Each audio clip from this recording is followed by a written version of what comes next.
예수 안에서 축복합니다. 한 번 더요. 예수 안에서 사랑합니다. 예수 안에서 축복합니다. 요사이 잘 아시다시피 일본 정부가 점점 더 우경화되어 가는 것을 세계 많은 나라들이 우려하고 있습니다. 일본은 노골적으로 독도를 일본 땅이라고 외쳐대고 아예 학생들 교과서에도 그렇게 싣고 있습니다. 정신대 할머니들을 자발적인 창녀로 취급하는 소리도 그 높은 고위직의 관리들이 툭툭 해대고요. 어제 이런 중에 우리 정홍원 총리가 이런 말을 했습니다. 스스로의 양심을 속이는 참으로 안타까운 행동이다. 우리 국무총리가 이런 말을 했어요. 일본은 도대체 무엇이 문제일까요? 잘 아시는 대로 2차 대전 당시 인류사에 큰 죄를 지은 나라가 그 일본 그리고 또 독일을 꼽을 수가 있어요. 그런데 독일은 과거사에 더 이상 내어 있질 않아요. 독일은 나치 정권이 저지른 큰 악행을 그의 후손들이 깨끗이 사과하고 정리하고 새 출발을 한 그러한 나라입니다. 요즘 우리 신문들을 보게 되면은 독일을 배우자, 독일 기업을 배우자, 독일의 정신을 배우자 해가면서 독일의 좋은 점들을 배우고자 하는 그러한 운동들이 일어나는 것을 보게 됩니다. 독일은 지금 전 세계가 주목하는 아주 굵직한 나라, 그런 나라로 자리 잡고 있어요. 그러나 일본은 여전히 주변 국가들을 힘들게 해. 주변 국가들을 피곤하게 만들어. 늘 힘들게 만드는 그런 나라가 바로 일본입니다. 왜 그럴까요? 같이 전쟁을 했고 같이 그 여러 나라에 전 세계에 큰 우려를 주었던 나라들인데 왜 이 두 나라는 이렇게 갈라져 있을까요? 독일, 일본은 왜 이렇게 다를까요? 여러 가지로 이야기할 수 있지만 그 중에 한 가지를 꼽으라면은 저는 회개라고 꼽겠어요. 회개. 잘못을 인정하고 용서를 구하고 새 출발한 독일, 반면에 여전히 죄 없다고 떼쓰고 억지를 부리는 일본, 두 나라의 결정적인 차이는 거기에 있다는 것이죠. 회개가 이렇게 중요합니다. 성경은 죄를 짓지 말 것을 우리에게 강조합니다. 죄 짓지 마라. 그런데 그보다도 더 많이 강조하는 게 뭔 줄 아세요? 지은 죄를 회개하라. 성경은 그거를 강조해요. 왜냐하면 우리들이 연약하여서 죄를 범하는 존재인 것을 우리 하나님 잘 알고 계셔서 그래요. 그러면서 더 나아가서 회개한 사람이 누리는 축복이 얼마나 큰지를 여러 샘플들을 통하여서 우리들에게 제공하고 있지 않습니까? 하나님께서 요나 선지자에게 사명을 주셨어요. 니느웨로 가서 심판의 메시지를 전하라. 니느웨로 가라는 거예요. 그곳에 가서 하나님이 주신 그 말씀을 대언하라는 거예요. 전하라는 거예요. 사명을 주셨어요. 그런데 이 요나는 니느웨로 가기 싫었어요. 왜 그래요? 자신의 조국, 그 북이스라엘과 원수지간인 이 아수르의 수도가 바로 니느웨거든요. 저 왼수들의 땅으로 가라고요? 저 왼수의 나라로 나보고 가라고요? 그 땅에 가기 싫어요. 그 땅에 발을 디디는 자체가 싫어요. 그리고 만에 하나 내가 하나님의 말씀을 전했는데 그들이 회개하면은 어휴, 그 꼴을 어떻게 봐요? 요나 선지자가 그런 마음을 품고 있는 거예요. 내가 하나님의 말씀을 전했는데 그들이 그것을 듣고 회개를 했어요. 어휴, 그래서 하나님의 축복을 받는 그 꼴을 내가 어떻게 보냐고요. 이게 바로 요나의 마음이에요. 그래서 요나는 어떻게 했어요? 하나님이 가라 하신 니느웨로 가지 않고 정반대 방향에 있는 다시스를 향하여 배를 타게 됩니다. 다시스는 스페인 남부에 있는 성읍인데 니느웨와는 완전히 반대 방향에 있습니다. 그런데 잘 아시다시피 다시스로 향하던 배가 큰 폭풍을 만났어요. 그 폭풍의 이름은 유라굴로. 즉 12월과 12월에 지중해에서 불어닥치는 그 무서운 폭풍 유라굴로. 무서운 폭풍. 그런데 중요한 것은 지금 요나와 뱃사람들이 만난 폭풍은 11월도 아니고 12월도 아니고 자연적인 폭풍이 아니라는 거예요. 하나님께서 의도적으로 일으키신 폭풍이라는 거예요. 자연적인 폭풍 유라굴로가 아니라 하나님께서 의도적으로 일으키신, 하나님의 의도대로 일으키신 그 유라굴로가 지금 요나가 타고 있는 배를 뒤흔들고 있는 거예요. 요나가 탄 배가 파선의 위기를 맞았을 때 배 안에서 막 그 여러 사람들이 말하지 않았겠어요? 도대체 이 재앙이 누구 때문이냐? 그들이 그래서 모여서 제비 뽑았어요. 제비 뽑았는데 누가 뽑혔어요? 요나가 뽑혔어요.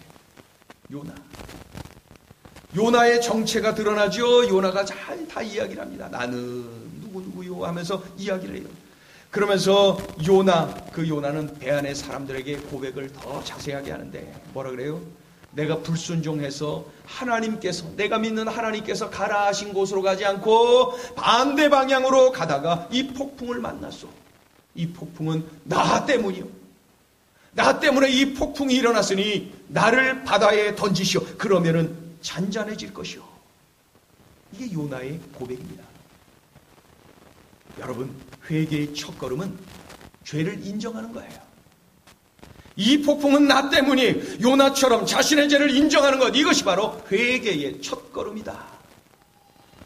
회개가 뭡니까? 회개, 뉘우칠 회, 고칠 개. 뉘우치고 고치는 게 회개. 우린 자주 뉘우치기만 해요. 말로만 고백해요. 뉘우치기는 하는데 고쳐지지가 않아요. 뜯어 고쳐야 되는데. 어제 우리 팀장 훈련하는 중에 한 팀장께서 이런 이야기를 해요. 예배 시간에 참회 기도하다 보면 제가 또 그런 죄를, 그러면서 반복하여서 회개하는 나 자신을 발견한다는 거죠.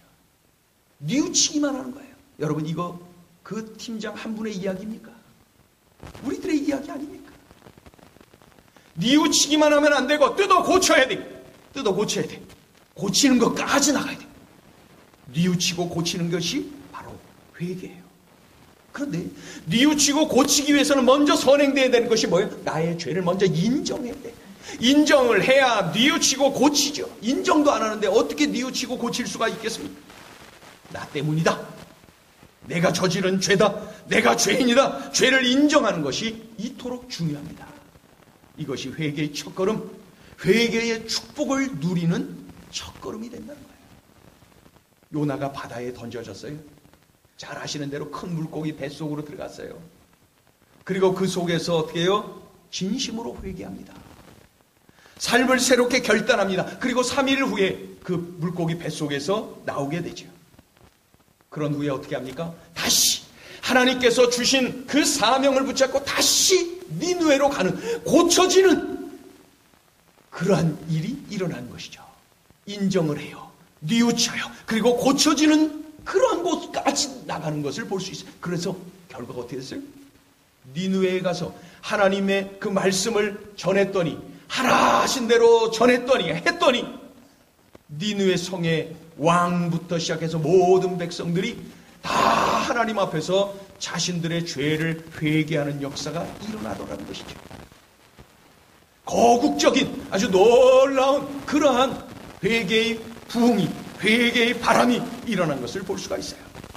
여러분, 그렇다면 구체적으로 우리가 회개를 할 때 어떠한 축복을 우리에게 주시는 걸까요? 회개하는 자가 누리는 축복이 있다고 하는데 그것은 도대체 뭘까요? 조목조목 우리가 함께 나누려고 합니다. 첫 번째는 내가 회개하면 내가 살아요. 회개하면 내가 살아. 내가 회개하면 내가 살아. 만약 요나 선지자가 폭풍 속에서 회개하지 않았다, 자신의 죄를 인정하지 않고 회개를 거부했다, 어떻게 되었을까요? 우리가 알고 있는 요나 선지자는 없어요. 그리고 요나서는 4장까지 기록될 수가 없어요. 그냥 1장으로 끝나고 말았을 거예요. 요나가 불순종했다, 폭풍을 만났다, 던져졌다, 죽었다, 끝! 이것으로 끝났을 거예요. 이것이 요나의 삶일 것입니다. 그러나 요나가 회개했을 때 요나 인생의 제2막이 펼쳐지는 것을, 요나가 회개할 때 그 놀라운 축복의 문이 열려지는 것을 우리가 볼 수 있지 않습니까? 그가 회개할 때 그의 인생의 전성기가 열렸어요. 그것이 회개의 축복이에요. 회개하는 요나를 통하여서 하나님께서 니느웨를 뒤집어 놨어요. 요나가 누구예요? 니느웨를 뒤집어 놓은 하나님 역사의 도구가 된 사람이에요. 내가 회개하니 내가 살아요. 그래서 회개가 축복이라는 것입니다. 우리 믿음의 선배 다윗 잘 알지요. 우리는 그를 이스라엘의 2대 왕으로, 하나님 마음에 합한 사람으로, 위대한 영적 거장으로 기억을 합니다. 탁월한 장수요, 왕이요, 시인이요, 음악가로 그를 기억합니다. 예수 그리스도의 육신의 조상으로 기억합니다. 예수 그리스도에 관한 많은 예언을 한 예언자로 그를 기억을 합니다. 그러나 우리는 동시에 한 가지를 더 기억하고 있어요. 그가 자신의 부하인 우리야 장군의 아내 밧세바를 간음했다는 사실을 우리는 기억해요. 그리고 임신을 했다는 소식을 듣고 우리야 장군을 최전방으로 보내서 죽게 만듭니다. 다윗은 간음죄와 살인죄를 저지른 무서운 죄인입니다. 간음죄와 살인죄를 저질렀어요. 그리고 하나님의 징계와 심판으로 끝날 인생이 되었어요. 그것이 바로 다윗이. 그런데 어떻게 그의 인생이 이렇게 멋진 인생, 값진 인생, 하나님 마음에 합한 인생으로 펼쳐질 수가 있었을까요? 바로 회개입니다. 회개. 눈물의 회개. 진정한 회개. 다윗 인생의 제2막이 펼쳐진 것은 바로 회개하는 그 순간에 그 문이 열려진 거예요. 그의 인생의 전성기는 회개를 통하여서 열려졌어요. 이것이 회개의 축복이 아니고 뭐겠어요? 회개하는 사람이 누리는 것이 바로 이것이 회개. 내가 회개하니 내가 사는 거, 내가 사는 게 회개. 내가 살기 위해서라도 나는 회개하는 존재가 돼. 인터넷에 올라오는 뉴스를 클릭할 때가 많죠. 그런데 그 인터넷에 올라오는 뉴스를 이렇게 보다가 헤드라인을 이렇게 보는데 교회, 목사, 교인, 기독교인 뭐 이런 단어만 눈에 띄면 가슴이 두근두근. 가슴이 두근두근. 또 뭐냐? 가슴이 두근두근. 우리 사회의 부패와 관련된 그러한 사건들이 일어나면 언젠가부터 이 그리스도인들이 끼어있지 않은 이 사건이 드물어요. 얼마나 두근거리고 가슴 아픕니까? 여러분들도 다 그러시죠? 그때마다 컴퓨터 앞에서 회개합니다. 하나님, 그리스도인들이 세상에서 어떻게 살고 있는가를 우리가 잘 알고 있어요. 한국교회가 왜 지금 이렇게 약해졌는지 우리가 잘 알고 있어요. 그런데 한국교회 전체가 지금 무기력증에 빠져 있어요. 목사들이 제대로 가르치지 못하여서 한국교회가 썩어져 가고 이렇게 병들어가고 있어요. 목사인 저의 죄입니다. 먼저 믿은 우리들이 죄를 범한 거예요. 인터넷 앞에서, 컴퓨터 앞에서 한참이나 회개할 때가 한두 번이 아닙니다.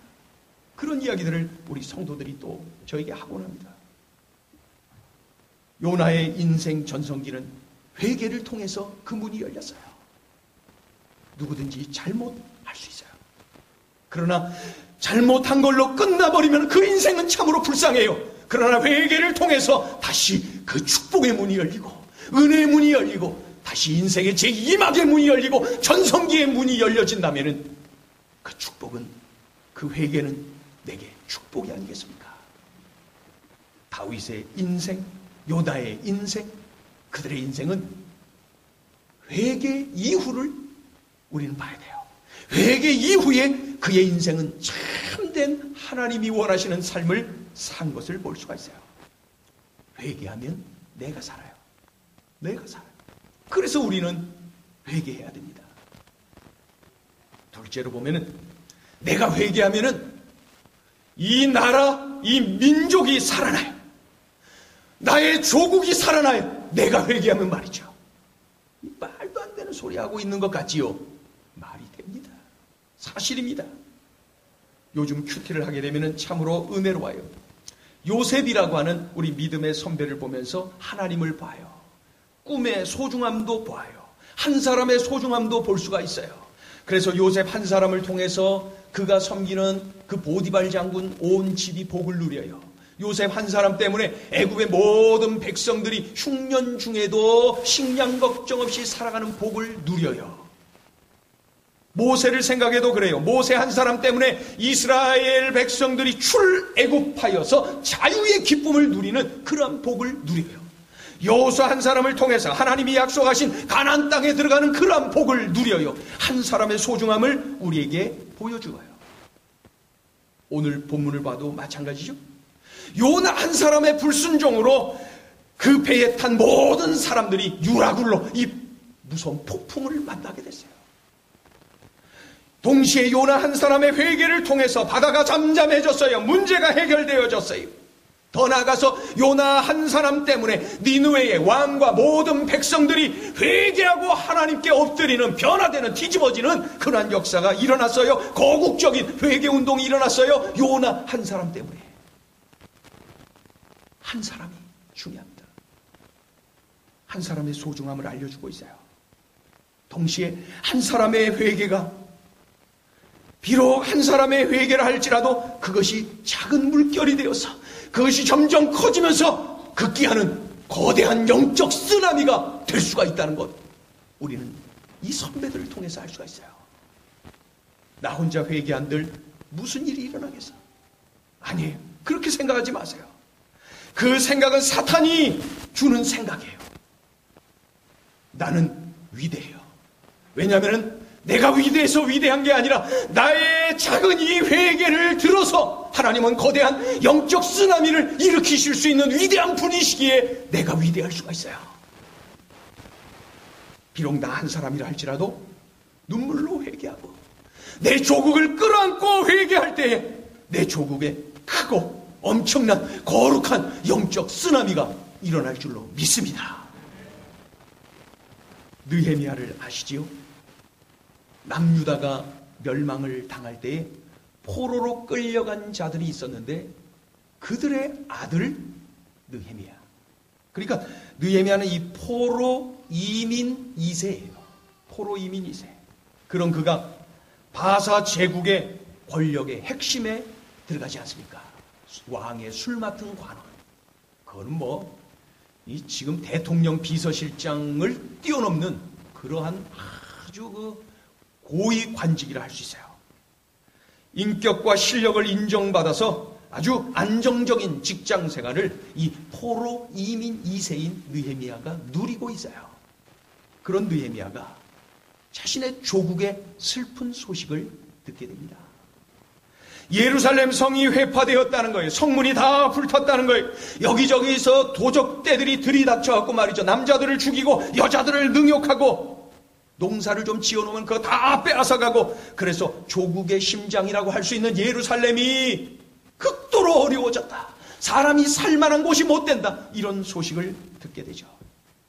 예루살렘 거민들이 시골로 산으로 많이 도망쳐서 갔다는 거예요. 몇 명 남지도 않았다는 거예요. 그 소식을 듣자마자 느헤미야가 어떻게 합니까? 통곡을 합니다. 느헤미야가 슬퍼합니다. 통곡합니다. 그리고 하나님 앞에 금식하며 눈물 뿌립니다. 기도해요. 그런데 그의 기도 속에 우리가 놓치지 말아야 할 것이 있어요. 바로 회개입니다. 회개.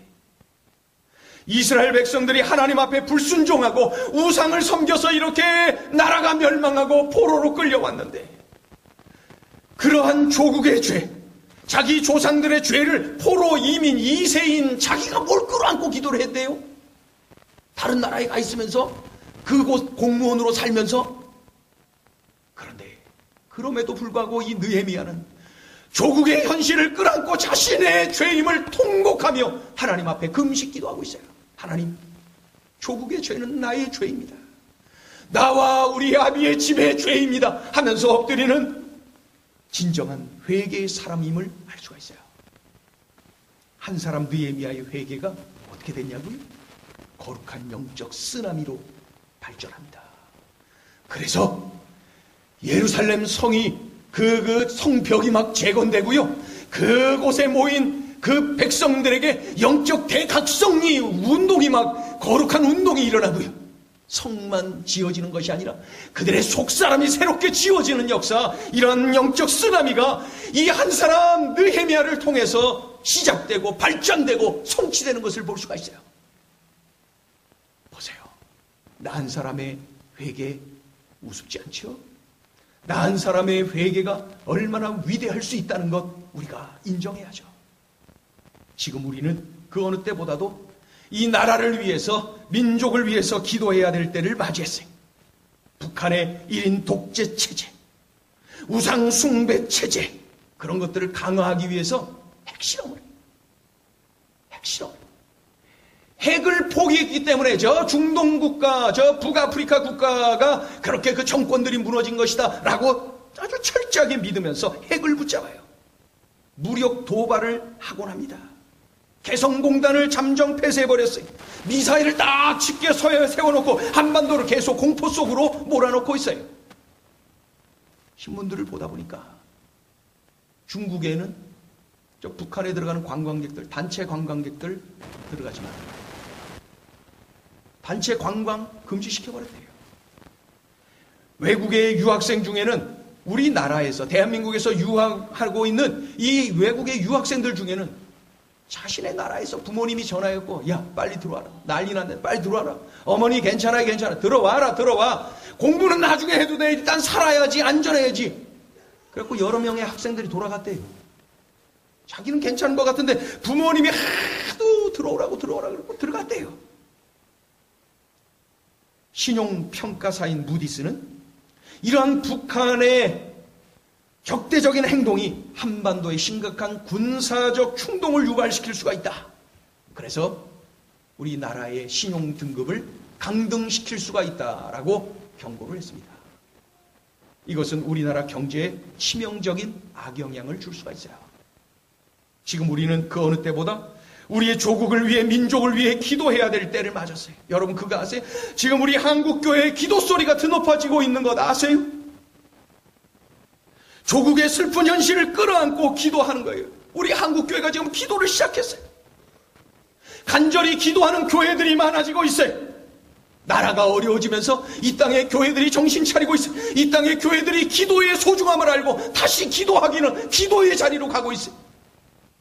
제가 어린 시절만 해도, 제가 성장하는 중에도 우리 대한민국 한국교회 성도님들, 우리 어른들은, 우리 부모님 세대는 참 나라를 위해서 기도들을 많이 하셨어요. 나라를 위해서 참 기도를 많이 했어요. 우리 교회도 7년 4개월 전부터 이곳에서 예배를 드리면서 새벽마다 한 번도 빠지 않고 나라를 위해서 늘 같이 기도했어요.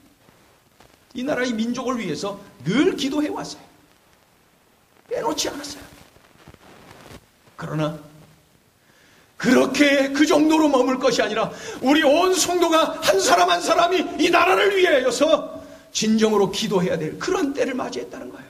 포로 이민 2세로 타국에 가서 공무원으로 고위직에 올라 있는 느헤미야도 그렇게 조국을 통곡하며 기도했는데 우린 이 땅에 발을 디디고 있으면서도 기도를 쉬고 있는 것은 아닙니까? 기도해야 돼요. 어떤 기도요? 회개의 기도. 이 조국의 이러한 아픈 현실을 끌어안고 느헤미야처럼 나의 죄입니다. 내가 기도를 쉰 죄입니다. 이 사회를 바라보고 동성연애자들이 점점 늘어나가고 각종 그런 참으로 질병과 같이 번져나가는 이러한 많은 사건들을 바라보면서 그 속에 우리 그리스도인들이 파묻혀 있는 모습을 바라보면서 이 땅의 그리스도인으로서 우리는 통곡해야 됩니다. 금식하며 기도해야 됩니다. 하나님의 은혜를 갈망하며 기도해야 됩니다. 이 민족은 지금 기도해야 될 때를 맞이했어요. 미사일을 지켜 세울 때 한국교회가 기도의 고개를 숙이고 있어요. 기도해야 돼요. 기도의 자리로 와야 돼요. 우리 팀장 훈련을 하는 중에 팀장 한 분이 요즘은 자꾸 나라를 위한 기도가 자꾸 나온다는 거예요. 당연한 거예요. 그것이 상식이어야 되는데 그것이 엉뚱한 소리로 들리고 있는 것은 아닙니까? 우리 모두가 그러해야 돼요. 지금은 자나깨나 나라를 위해서 기도해야 될 때, 단지 북한 리스크로 인한 이러한 문제로 우리가 기도하는 것을 뛰어넘어서 이 사회에 벌어지고 있는 수많은 일들을 바라보고 우린 그것을 바라보면서 너무나도 무뎌졌어요. 죄악을 바라보면서도 너무 무뎌졌어요. 무뎌졌어요. 마음이 넓은 양 그것을 무디게 그것을 바라보고 있어요. 바라건대 우리 한 사람 한 사람이 이 시대의 느헤미야가 되기를 주의 이름으로 축원합니다. 민족의 죄악을 끌어안고 이 시대의 죄악을 끌어안고 통곡하며 회개하는 이 시대의 느헤미야들 다 되시기를 예수의 이름으로 축원합니다. 마지막으로 보면은 내가 회개하면은 내가 살고 이 나라 이 민족이 살잖아요. 또 한 가지 내가 회개하면은 우리 하나님이 영광 받으신다는 것도 빼놓을 수가 없어요. 내가 회개하면 하나님이 영광 받으신다. 요나서를 보면은 흥미로운 장면이 나와요. 폭풍이 일어났을 때 그 배의 선장이 요나를 깨우고 있어요. 그 요나서 1장 6절을 보시면은 이 선장이 요나를 깨우는 거예요. 뭐라 그러냐면 자는 자여 어찌함이냐. 쉽게 표현하면 지금이 잘 때요 일어나요 그러면서 깨우고 있는 거예요. 그러면서 이런 말을 해요. 내 하나님께 구하라. 당신이 믿는 하나님께 기도를 좀 해봐요. 우상을 섬기는 그 배의 선장이 하나님을 믿는다고 하는 요나 선지자를 향하여서 일어나서 기도하라고 지금 뒤흔들고 깨우고 있는 거예요. 여러분, 우리의 현실로 느껴지지 않아요? 지금 한국교회를 바라보고 우리 그리스도인들, 예수쟁이들을 바라보면서 세상 사람들이 말이죠. 당신들 기도 좀 해요. 당신들 회개 좀 해봐요. 잠에서 좀 깨어나봐요. 이렇게 우리를 뒤흔들고 있는 것이 느껴지지 않습니까? 한국교회가 썩었다고? 부패되었다고? 빨리 회개하라고 세상의 언론들이, 세상의 그 네티즌들이, 우리 이웃들이 나를 향하여 말을 하고 있지 않습니까? 그 소리가 들리지 않습니까? 잠자고 있는 나에게 말이죠. 그렇게 지적을 하는 언론을 보고 훈계를 그렇게 해대는 세상 사람들을 향해서 아주 적극적으로 핑계대고 싶어요. 적극적으로 방어하고 싶어요. 항의도 하고 싶어요. 당신들이 자세히 몰라서 그러는데 우리들이 썩어진 부분을 인정한다. 그러나 썩지 않은 부분들이 훨씬 많다. 우리들이 잘못하는 부분이 있는 거 인정한다. 그러나 잘하는 부분들이 얼마든지 있다. 막 그러면서 이야기하고 싶어요. 그래도 이 세상에 많은 단체들이 있지만 교회라고 하는 이 거룩한 단체를 통해서 이 나라가 얼마나 큰 도움을 받은 줄 아느냐? 한번 대볼까? 이렇게 하면서 막 항의도 하고 싶어요. 그런데 여러분, 그건 더 초라한 거 아니에요? 내가 냄새나고 있다는 건 내가 아는데 말이죠. 우리가 얼마나 냄새나는지를 우리가 잘 알고 있는데 말이죠. 그런데 요나를 봐야 됩니다. 요나가 이 폭풍은 나 때문이다. 나의 죄 때문이다. 나를 바다에 던져라 라고 그 죄를, 자신의 죄를 인정했어요. 그리고 뉘우쳤어요. 그리고 고쳤어요.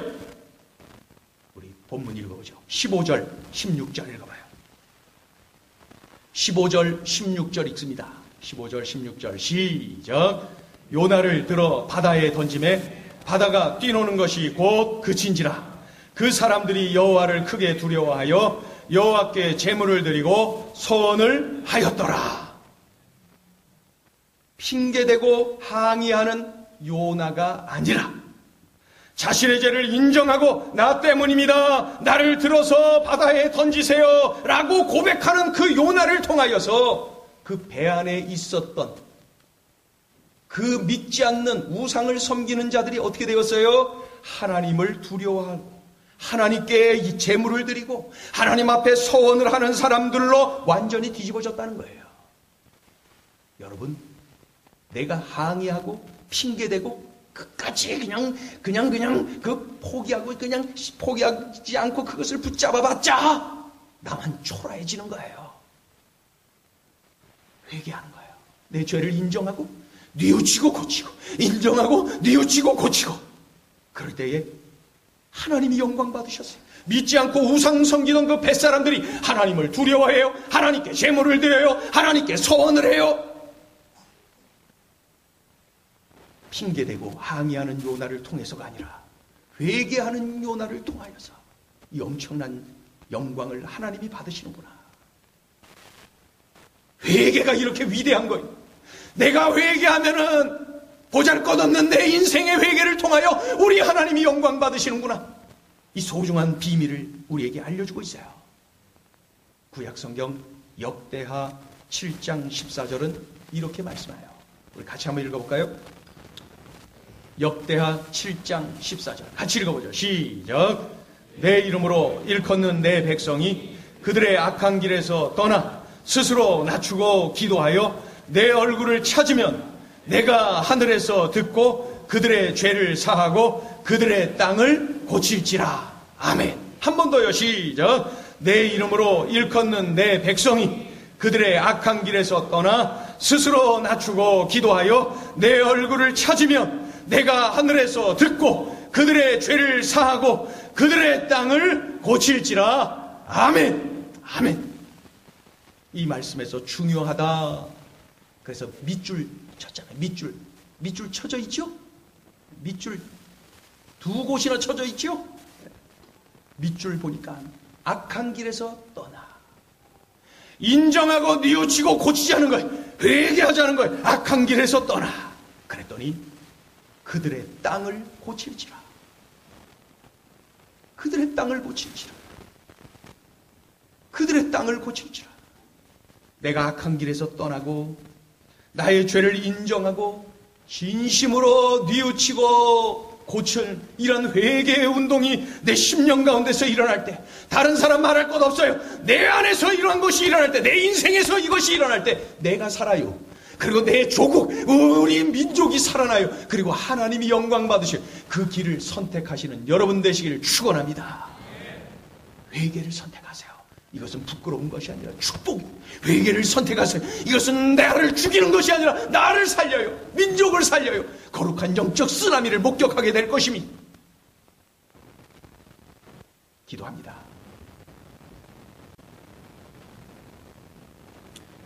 이 시간에 우리